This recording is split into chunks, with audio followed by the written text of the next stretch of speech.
Hi again, friends. It's Mrs. Frizzell here, and I am so glad you're back so we can continue discussing this really amazing book called Silly Tilly. So, as we were reading, we came across some really interesting words. And one of the interesting words that I found in the story was the word soggy. Soggy. Can you say that with me? Soggy.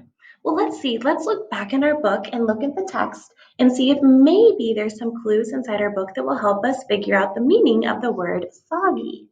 It says Tilly liked to tickle frogs and kick a pickle to the hogs and hop on top of soggy logs.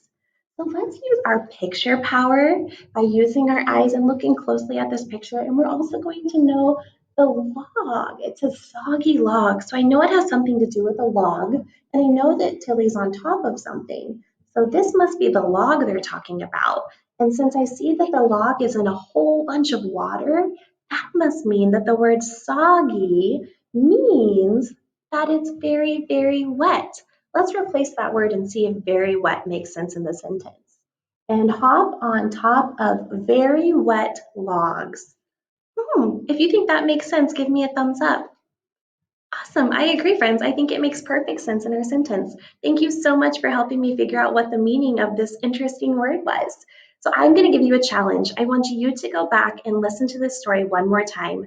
Find a word that's interesting to you. And when you do find it, go, hmm. I want you to listen really closely and see if you can figure out the meaning of that interesting word.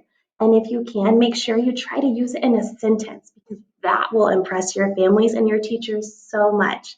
Thank you for reading with me today. I had so much fun, and I'll see you again soon. Bye, friends.